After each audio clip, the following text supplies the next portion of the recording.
Okay. Um, hello. Hello. Would you like to introduce yourself and what you do? I am Dakota. My artist name is Retro Nicotine. I have 20,000 monthly listeners, average monthly. I've got a song with almost 300,000 streams, and I work with a ton of artists who are way bigger than me and a very large scale. And I'm deep into that community, and I dropped out of Milligan. Yeah, all And I'm right. from All right. Decatur. I'm from Decatur, He's from Decatur. and Where do I you live live in now? Miami now. I live in All right. Miami now. Awesome. So, okay. Well, we'll just start out. What made you drop out of college? What made you leave Well, Millikan? the reason I left Milligan, can I be honest about this? Oh, yeah. Yeah, dude, no Okay, filter. can I swear? Yes, you can swear. I'm cool with that. Milliken really just kind of raw dogged me. When it comes to paying things, they told me I was going to be paying 400 a semester, then I ended up paying 15 grand a semester, so I dropped out because I Yeah. wasn't about to let that happen to me. So that's what happened with that, and that's why I left Milliken. So financials. Okay. Yeah, nothing to do Um, with grades. It was just financials. all right. We'll just take it back. When did you start making music? First thing It's ever.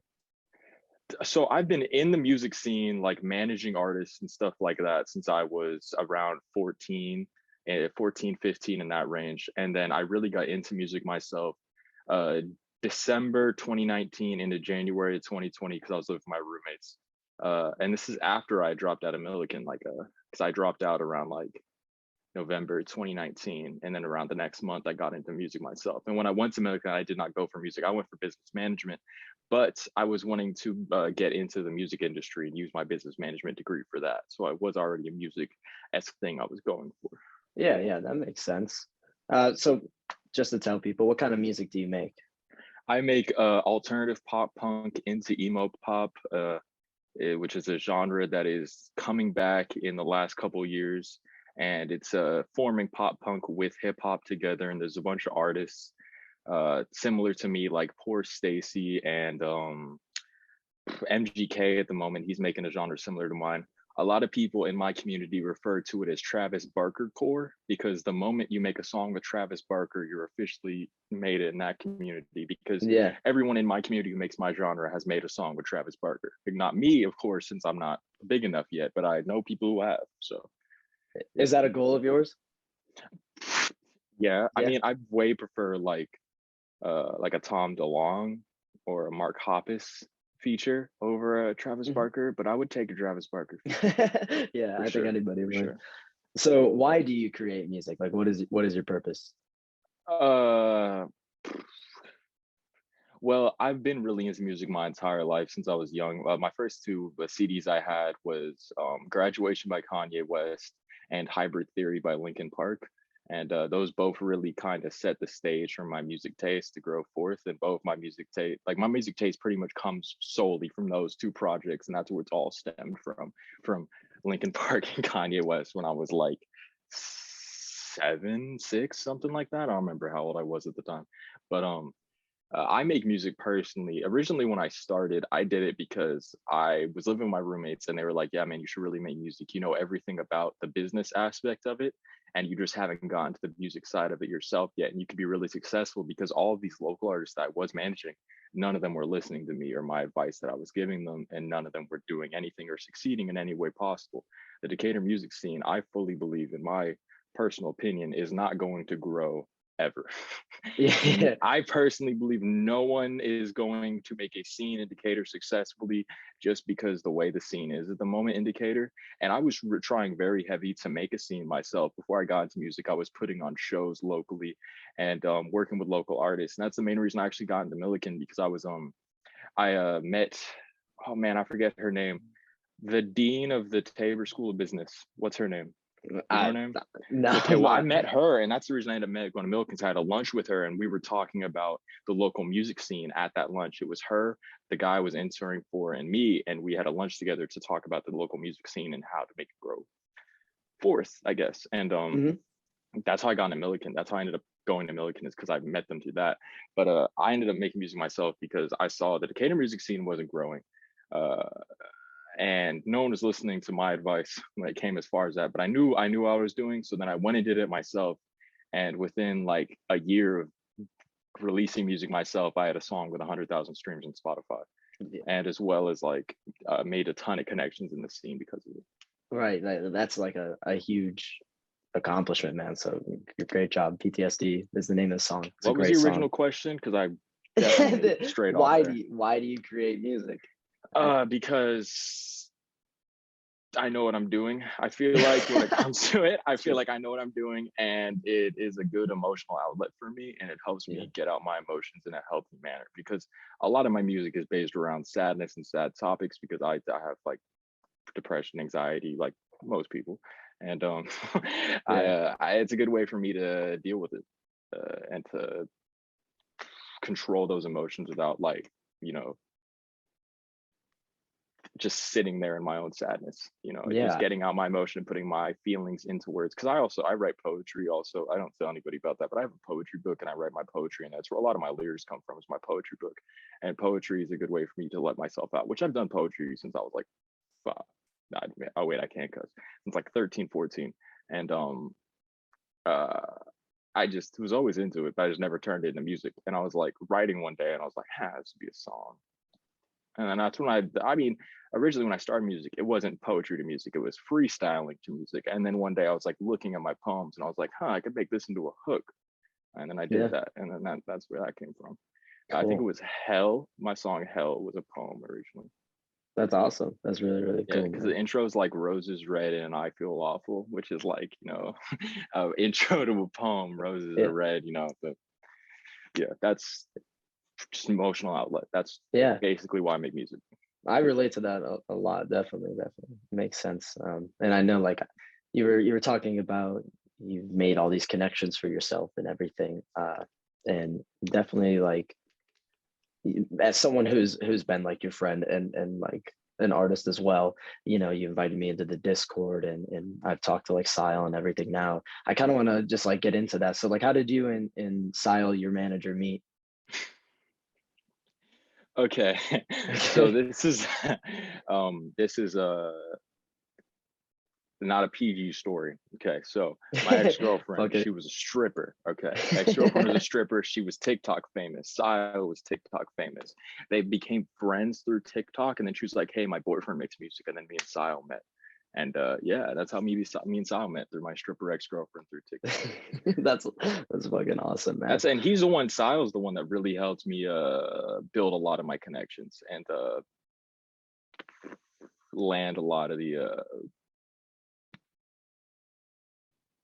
things I've had at this moment. Like like I'm trying to think of an instance. Like a lot of like on my TikTok stuff, and especially with Death Pigs, my collective that Sile is the founder of, that's really helped me. Like I got to meet Unknown, and Unknown, he has 110,000 monthly listeners and multiple songs with 1 million plays, and he's in my collective now, and it's all because of Sile. I really got to thank him for that.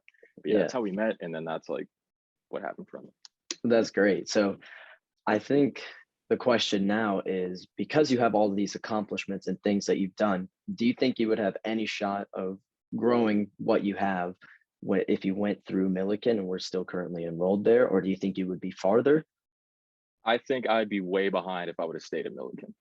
Personally, my personal belief is that an artist does not need to go to college. If you're any form of artist, doesn't need to go to college unless you're teaching it.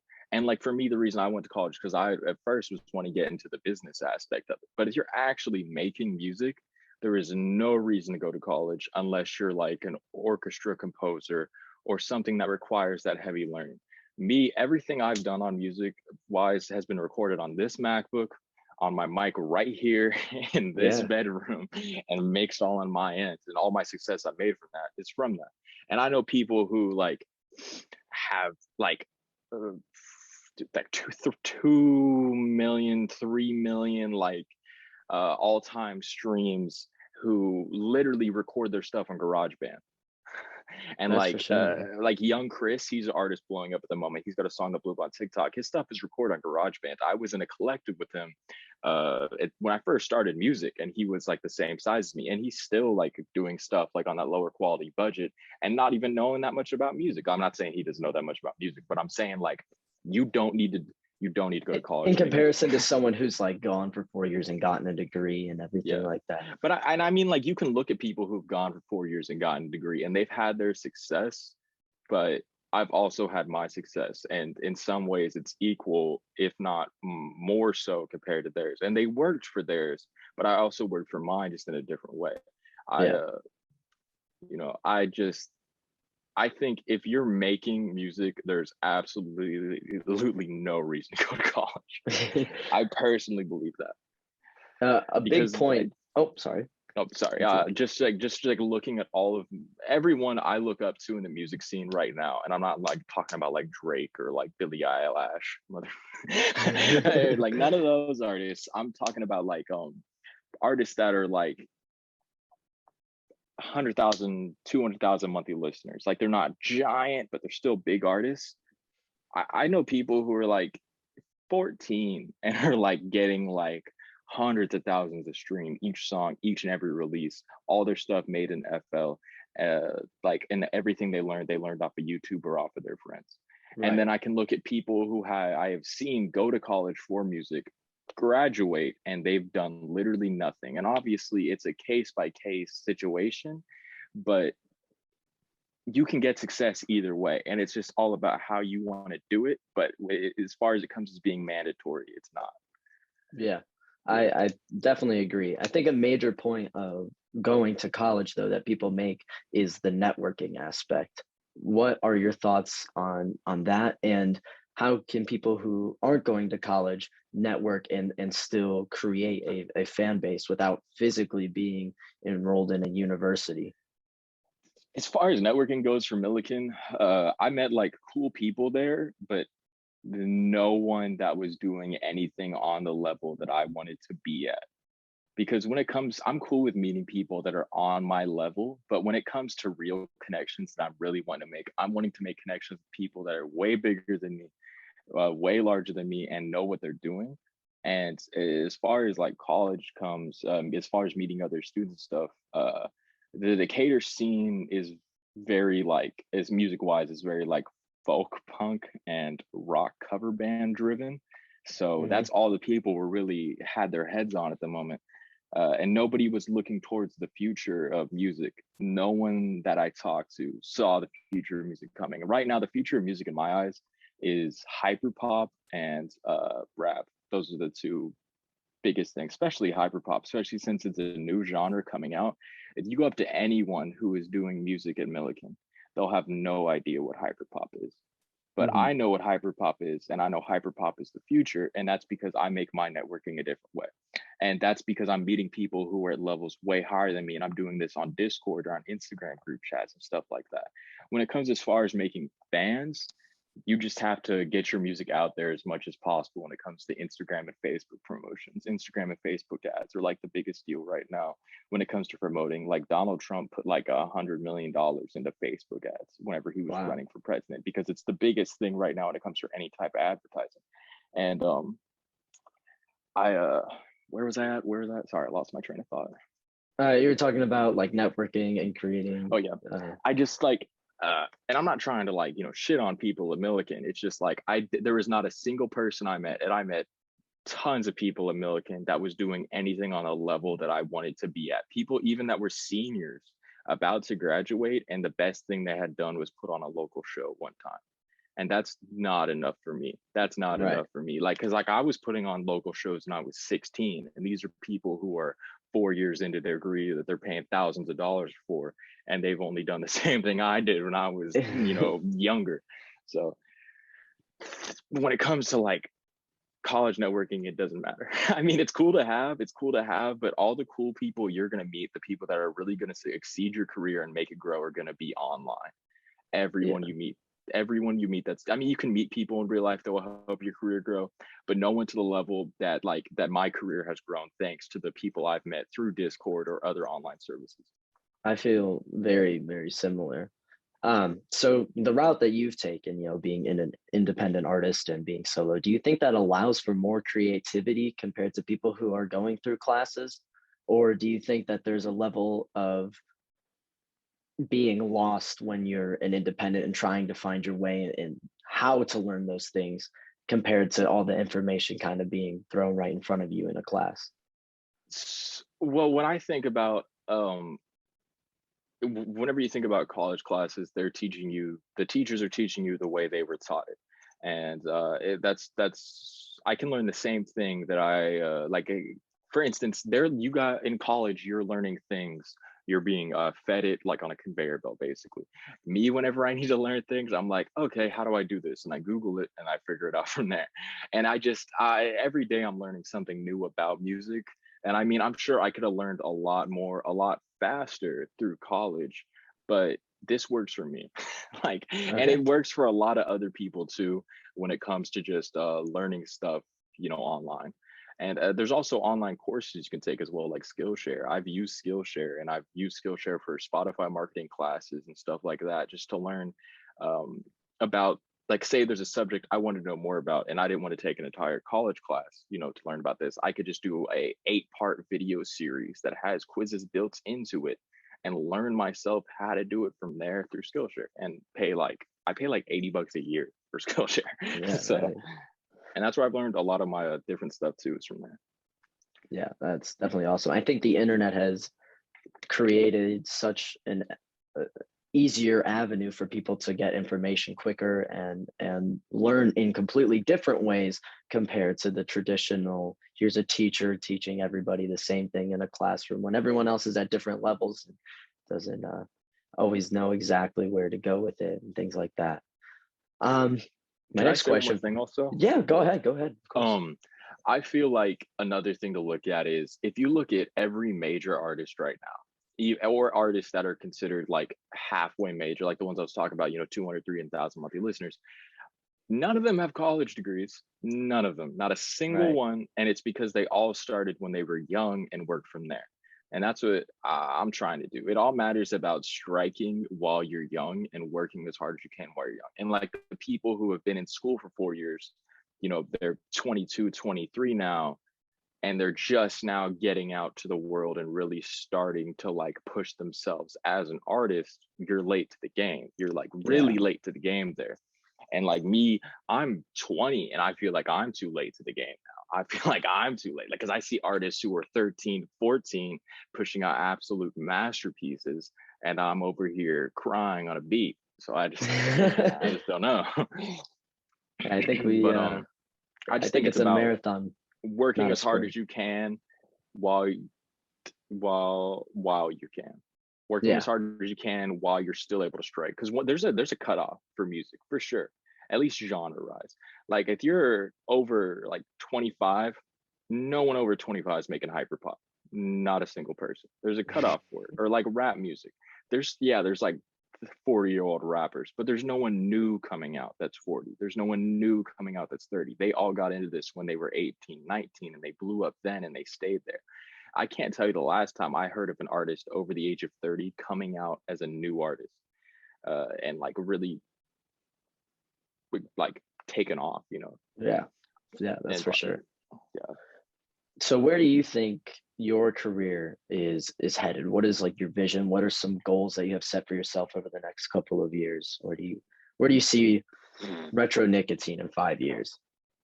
Signed, hopefully. Well, definitely, for sure. I've already had labels reach out to me, and I'm only like a year and a half in. I've had multiple labels reach out to me. I have a manager who is a large artist, and I have the connections made.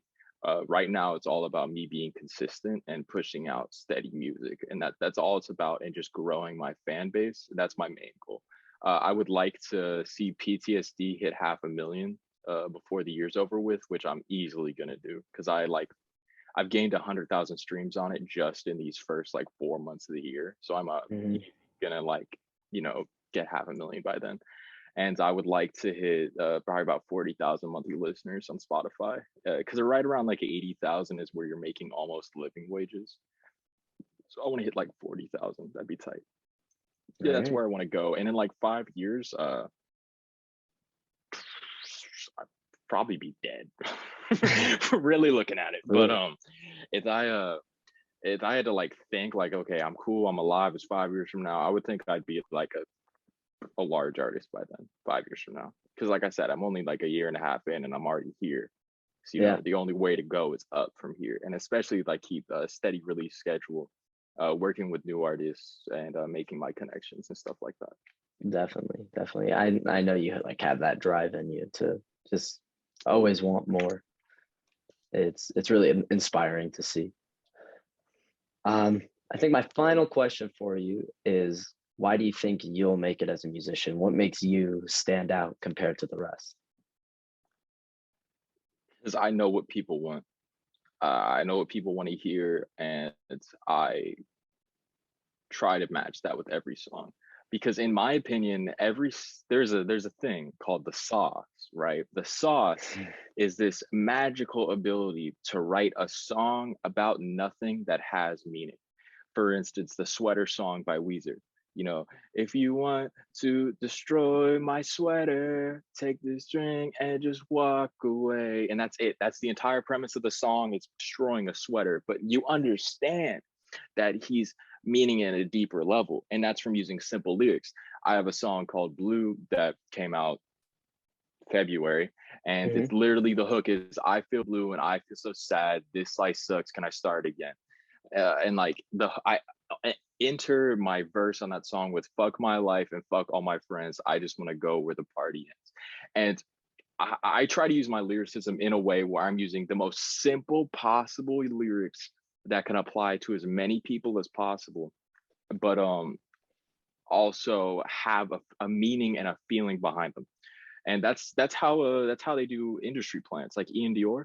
Ian Dior, he makes the same genre as me, and he is an industry plant. He was made by the industry to be a big artist, and some of his songs were written by my manager, because my manager was a writer for Columbia. And basically Columbia, they have you just write out songs, and then they take those songs and they just take the ideas or bars and they slightly change them and they give them to the other artists working at their label, which every label does that. They have writers that help the other artists write. And that's basically how they do industry plants. They write them perfect songs. Like Ian Dior, for instance, he does the same thing I does with the sauce. Every Ian Dior song is so simple with the lyrics, but it all has a meaning to it, and you know the meaning without having to dig too deep. And that is the perfect recipe for a star in the industry, and that's why all industry plants are like that. Billie Eilish is industry plant. I don't care what anybody says. Her brother is a producer and has been producing for like a decade before she even got into music and working with the largest artists. And Billie Eilish, a lot of her writing is coming from writing teams and stuff like that. And if you look at Billie Eilish, like, I'm the bad guy, that's the most simple premise ever, but it has a meaning and it's catchy. And that's all that matters in music. That's all that matters if you want to be successful in music. And it's I think the thing, like going back to originally, that sets me apart from other artists is I understand the sauce. I understand what has to be done in order to make a successful song and how to achieve that. Like PTSD, my biggest song, almost at 300K streams. It's like 285 right now, 285,000 streams. And the hook is literally, PTSD from the love you gave me. I fucked up and you won't be here to save me. Like, just very simple stuff. I remember when I came up with that, I was sitting there and I like heard the beat, and it was like, and like, and I was like, PTSD, fuck. And then that's why I did that. And it's just like, I try to surround myself with artists that also understand. I refuse to work with any artist from Decatur, except like two. There's like two artists from Decatur I've worked with, because none of them understand, at least local artists. I don't know about Milliken artists. I'm not very deep into who's at Milliken making music right now. But as far as local artists and local scene in Decatur, nobody knows how to make a successful song. Nobody. And that's why no one has. And that's what sets me apart and sets me different than all those artists, is that I know what I'm doing. To go back to that, back to what I said earlier when I said I know what I'm doing. And I truly believe I do, and the numbers show that I do. Yeah, exactly. I just think it's understanding the sauce. Understanding the sauce. Gucci Mane's even talked about it. Gucci Mane's talked about the sauce. You can look that up on YouTube. You can't get lost in the sauce, but you got to find it though. Yeah, the sauce is important. It's very important. Yeah, I definitely agree. I'm excited for everything that you have next. Here's a little spot. You can say anything you want, and I'll keep it in the interview. No, is Plug this gonna whatever be you like want. played Yeah, I'll in show it like to in my a class, class? and Oh, yeah. crazy.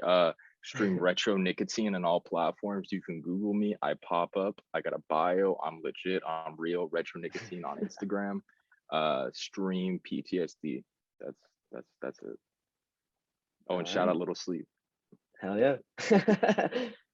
All But right. yeah. Well, thanks, man. I appreciate your time. It's great talking to you as always, and I look forward to everything else you got coming. Okay. All right. Hello. How's it Yo, going? it's going pretty good. What's up, dog? Not much. Would you like to introduce yourself just a little bit and tell people, who you are, what you're about? Hello, I'm American Dead Cross, an anti-pop artist that um doesn't know what he's doing, but for some reason it's working. That's good, man. That's good. All right. So, the topic at hand is right now is, do musicians need college? And, obviously I know a little bit about your story. So why did you go to college and why did you end up leaving? Like, what's your story about that? Kind of, what was your thought process? So when I first went into college, I went to Stevens Point for 2D design because I wanted to eventually become a tattoo artist. And the reason I dropped out was because they cut my program and I basically had to start over. And I was 3.5 years in, and I was like, hey, I was about to graduate. Give me my degree. And then they just said no. So I was like, I'm not starting over. Yeah, Goodbye. makes sense. Makes sense. Yeah. Uh, so now you make music. How did you kind of get started with that and getting into it?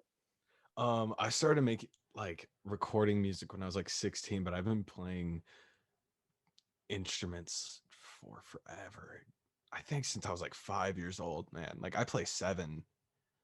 Um, Yeah, and like what got me into music, like recording music and being like very serious about it was the fact that I was constantly told that I could not do it.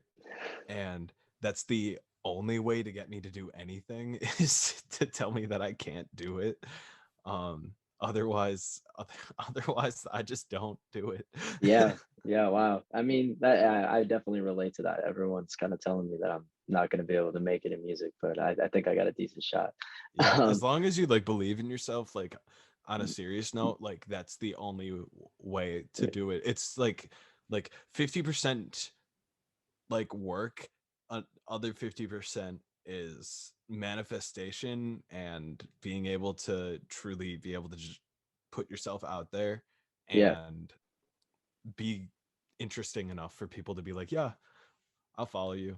yeah, definitely, definitely. And I mean, you've grown quite the following. Your Spotify is currently at 70,266 monthly listeners. And your top song, Stephen T in Malibu, has 903,240 streams. And that's Spotify alone.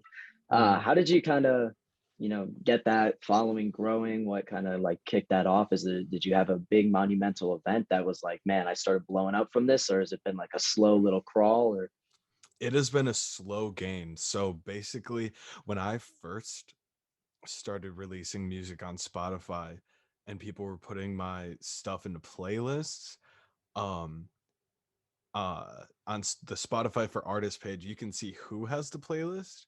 And I would go in and I still do this actually.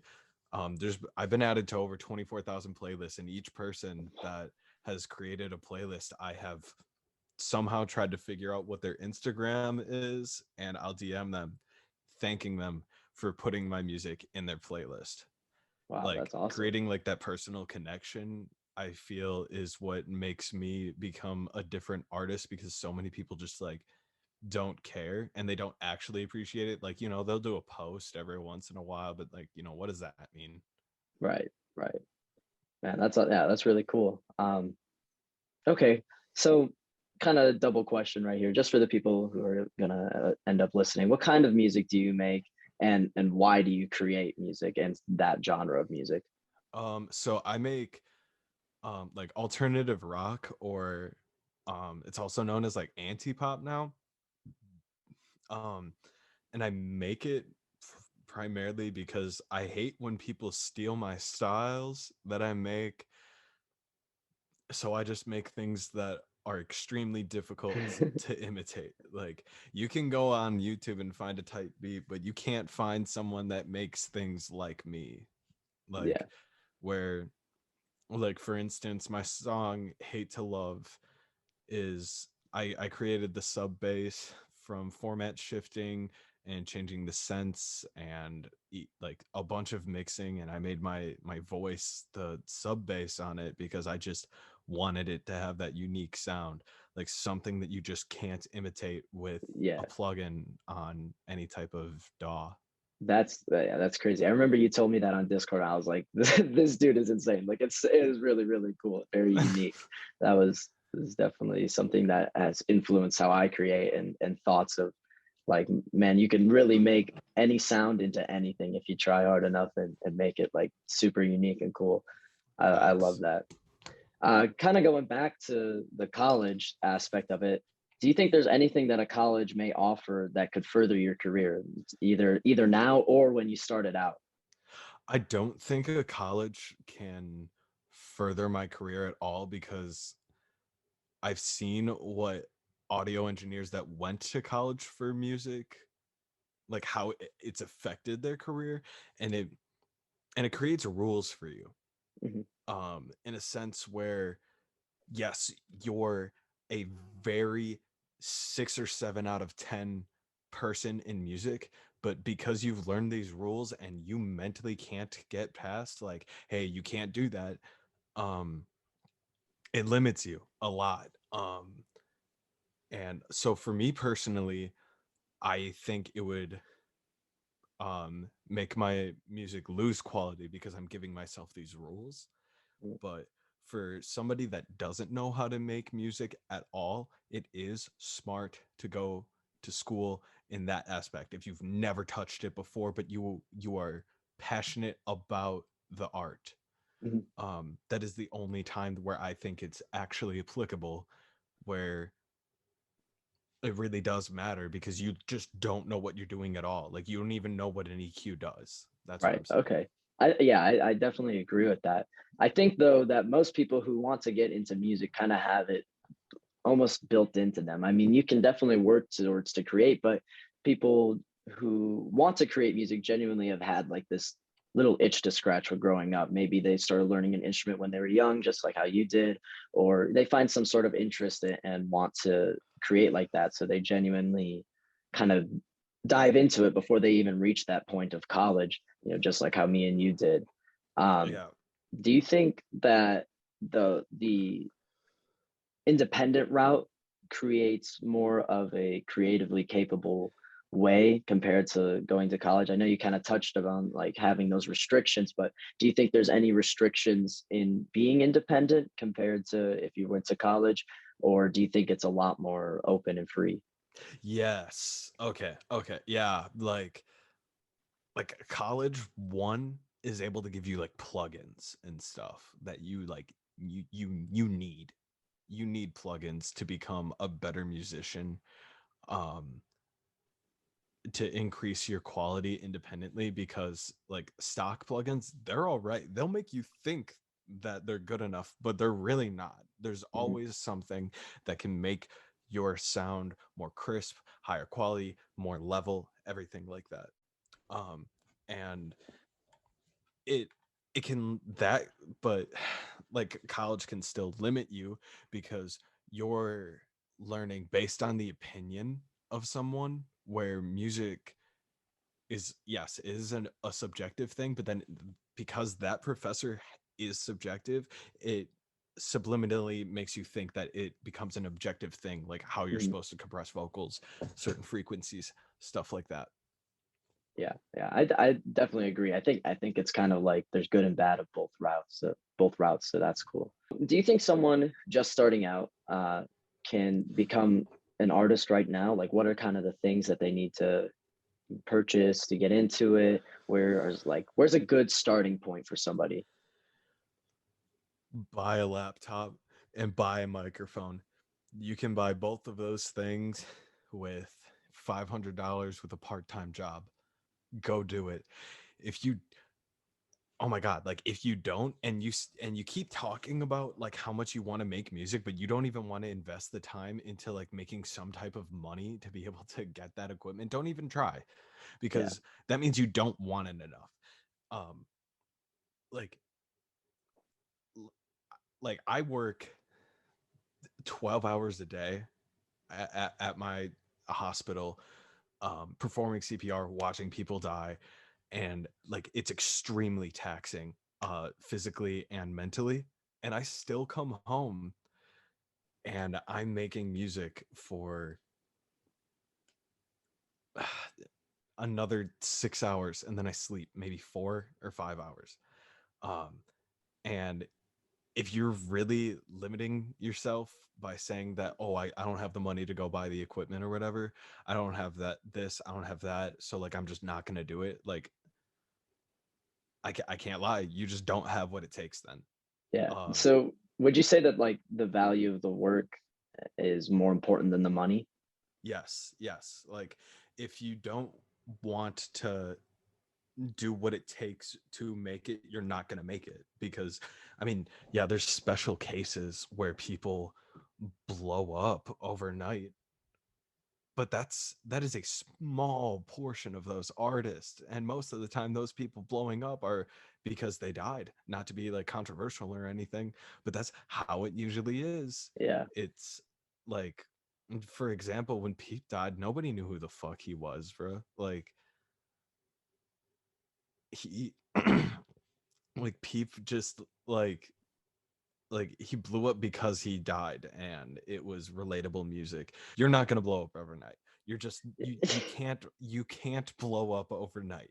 You Those odds might stack in your favor, but you will be a one-hit wonder. Maybe you make an album that blows up. It's Yeah. it's not going to work in your favor. Take it from me. Um I I was signed to Columbia Records for literally 2 months. But I had to breach my contract because I cannot stand the creativity that is stripped from you. Um, like you don't get to make your songs. You use words that um are written for you. You use beats that you didn't even get to have an influence on. Just don't even sign. Just become an independent artist. You literally can make a living with like 400,000 monthly listeners. And if you think that's difficult, like you just got to think about the sheer amount of people that have done it, you know, Mhm. it being independent and everything. Like it's the internet, man. You can do anything. Yeah, I definitely think with like TikTok, music is able to blow up a lot more and gain more of an audience, where at the beginning it's very hard to like grow that fan base, which it still is difficult, but it's not as difficult now that there is the internet. Did that play an effect in you growing your fan base? Not really. Like when you look at my Spotify, a lot of my algorithm plays go up and down like a lot. Because then it turns into listeners' own playlists and libraries. Uh, and that's just like Spotify. I don't know what it is on my other platforms. I can't lie. I think Spotify is the only one that really matters nowadays. For me, learning how to like make music, I learned from Twitch. With like if you typed in like feedback in the search bar, there'd be so many people that would like just be chilling streaming, being like, hey, instead of like what you're doing here, you should do this, this, and this. And I sat down and kept making mistakes until I made a good song. And my first good song, I deleted it like 3 months ago, but it was an old song and it was called Who Is God? And that was the first song I ever had that got past 1,000 plays. And I remember that just being like, damn, this shit's crazy. And like other things that like influence the internet, yeah, like TikTok doesn't really affect my um views all that much. I don't really talk about it. Um I mean, recently I've been starting this trend to help people with paying for gender conforming surgeries. For people that don't know that watching this, that's top and bottom surgeries. And like creating a campaign to like help other people, like yeah, like I finally have like a reason to like use my platform to promote my music, because I'm taking the money that I'm earning from my music and donating it to other people to help better their lives. Which is great. And that song just came out the other day, didn't it? It's called Love the Way You Think Yeah, by Love the you. Way You Think and Miasma. All the money that's made from those songs are donated to people's GoFundMe's to be able to um pay for these surgeries, because they're expensive. They really Yeah, are. They can get up to $20,000 just for the top surgery, and don't even get me started on bottom surgery. That can sometimes get close to $1 million, that's insane. Yeah. which I don't think I'll ever be able to pay for, but I'm going to try and help. Yeah, I think that's a great thing that you're doing. I mean, it seems like you've put in the time to grow this platform, and now you're, like you said, are using it for good, and that's wonderful. Um, I just wanted to finish this off with, why do you think you'll make it as a musician? Like, what makes you personally stand out? I do everything myself. I I go to bed at 6 a.m. and I wake up around 10. I I record vocals for the beats that I made the night before, and then I go to work for about 12 hours. I come back, um, and then after that, I'm making beats and doing stuff like that. Maybe I'll have like some recordings, like if they're like real quiet recordings that I want for like harmonies and everything, but then I'm mixing and mastering everything. Like I'm constantly doing something to increase that. And like when I'm at work, I'm marketing. Like if you're not doing anything like that, like your odds are so low. Your odds are so low. Even when you're Um not making music, you're still making music and working towards that end goal, and yeah. creating. Yeah, like that's like what I like to recognize as like true passion for it. Like I started this collective, it's called Deaf Pigs, and it's a bunch of people that I personally gathered that I see potential in. The people that put in just about as much work in as I do. For example, Weepings, um every day he comes home from work and he makes 10 songs and deletes half of them because they're trash, but he makes 10 songs.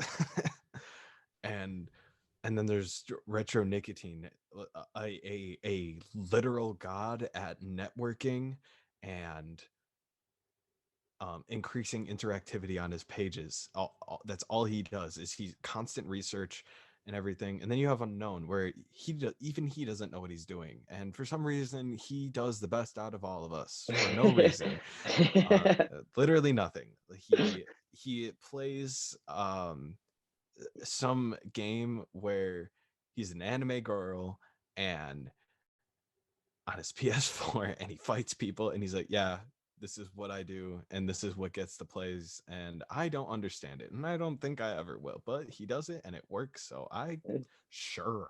It's respect, man. Yeah. Yeah. So you got this collective of people constantly putting in work. I mean, you guys kind of have your own designers like Noxy and Aries from Anti-Skate making great merch, things like that. Yeah. It's like you have such a great community that you guys are building around each other, and it's wonderful. And I love seeing it as it grows and becomes more. Yeah. It's great. Where do you see American Dead Cross in 5 years? What are your future goals? What do you kind of have set out for yourself? um Hopefully, so I'm basically using the money that I'm making off of music to compensate for the fact that I didn't go to college, and or well, I went to college but I didn't graduate, so same thing.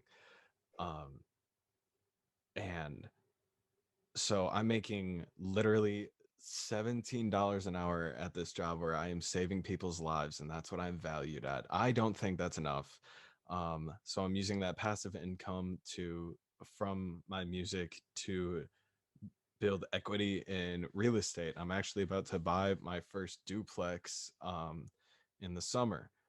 Um, And in 5 years, I'm hoping to have at least 3 properties, and eventually be making so much money off these properties that I'm able to open up my own studio, um, and not have to charge people, because um, in my city, I live in Milwaukee, Wisconsin. A lot of these studios take major advantage of these artists that think that they're going to make it, where they're charging $250 $500 an hour just to record, not even mixing and mastering. And I'm like, that is so messed up, that is so Yeah, ungodly messed up. So I'm going to ruin those businesses by creating a better outlet for all of these people that live in these impoverished areas, because I will be making enough money off of these houses to where it doesn't matter if I'm not making money.